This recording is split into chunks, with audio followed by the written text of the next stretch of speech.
Good day, my name is Amory Velukiting, and I'm presenting to you today the evolution of a second call that we have in our hospital. First, the setting. We have a 250 beds hospital in Rockford, Illinois, and it's the only Northern Illinois trauma center that provides this kind of service other than Chicagoland area, which is about more than 50 miles away. In this facility, we also provide cancer care center, cardiovascular institute, women's health, and also as a stroke center. The staffing involved in the day shift are anesthesiologists with an AIC, which I call it as anesthesia in charge, and also several CRNAs. For the 24-hour team that takes care of the remaining electives during that day and also covers any upcoming emergency cases or trauma. With the 24-hour team, we have a 24-hour CRNA in-house, a 24-hour anesthesiologist, again, in-house, and then on-call at home is a 24-hour anesthesiologist. Emergency cases usually come in unpredictable, and untimely, of course.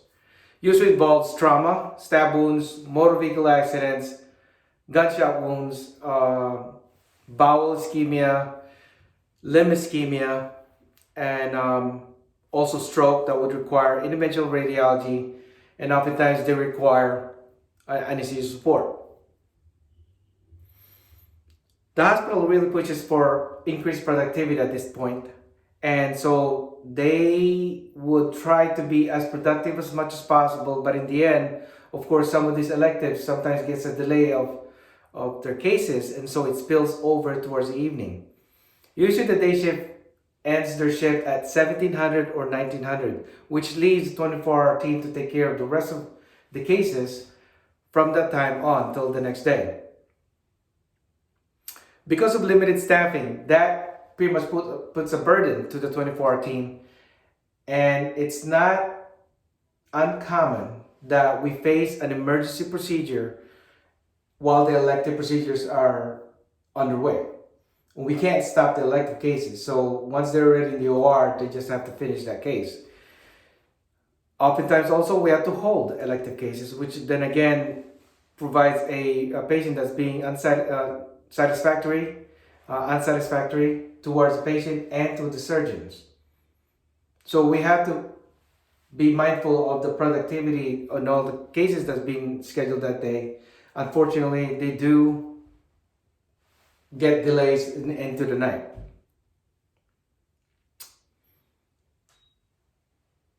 There are some barriers that have been identified as far as from the employer side and to the CRNA side.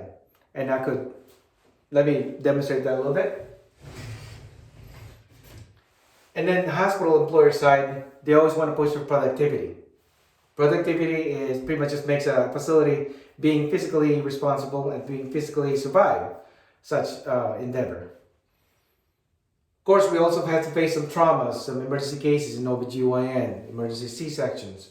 Again, a stroke center, we have to take care of those people with cerebrovascular injury, which requires interventional radiology if needed, percutaneous intervention, and same thing with the cath lab, if we need to provide an emergency service to people having cardiac ischemia.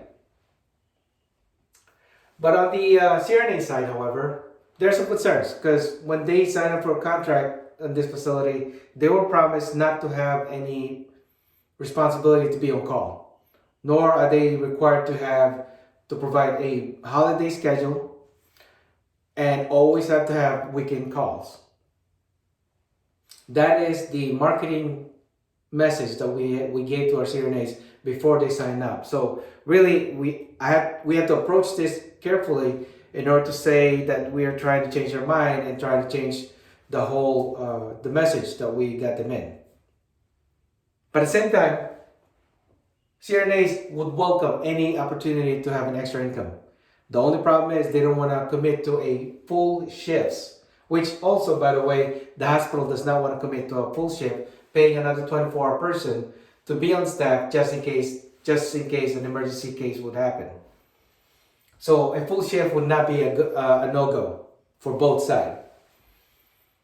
The third one, of course, is that CRNAs would like to be part of interesting cases. That way, they like to know if their skills are up to snuff as far as taking care of traumatic or emergency cases.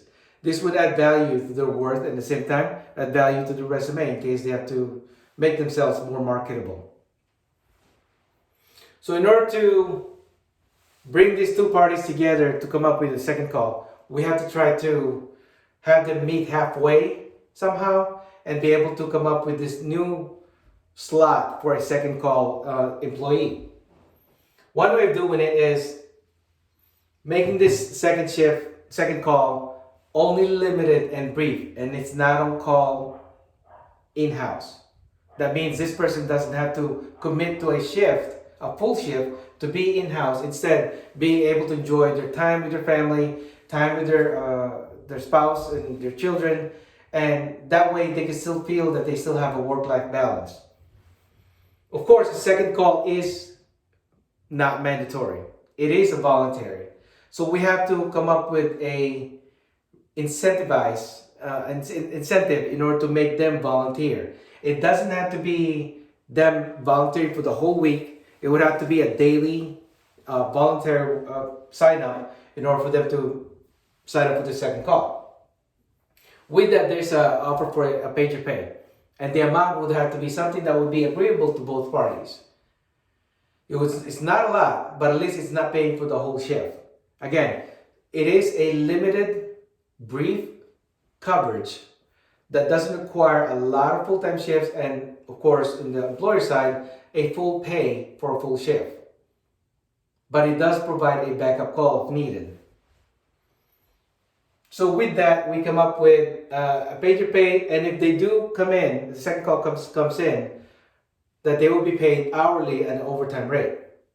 Now, we then expanded this one not only to the full-timers, but we also expanded to 1099 PRNs and locums if they are interested in doing that. It is to the fact that most of these PRN and locums, they already have commitment to another facility, such as their shift will be from 07 to 1500 or 0700 to 1700.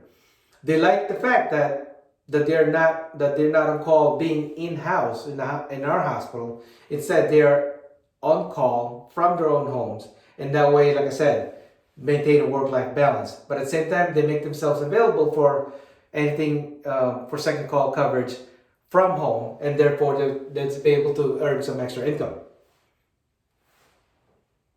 Lastly, what I mentioned before was that the CRNAs would welcome any opportunities to be able to display their skills, or at least to refine their skills and making themselves more competent and be more clinically savvy, to be up to snuff and be able to add that into their resume and make themselves more marketable in the future.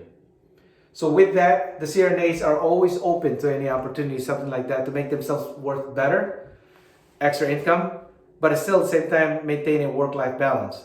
This second call that we've created is amicable for both parties, and so far we've been having no problem about people signing up. They are happy with the brief call, and once the 24-hour team has been relieved of the elective cases, that they would relieve the second call anyway. They won't leave that second call finishing up that case by themselves because that is the agreement. And everybody is on board on this, from the anesthesia group to the hospital and to the CRNAs. And this is how you would create a CRNA call. If anybody has any questions, I'll be more glad to email them or text them. I'll give my contact. Have a great day.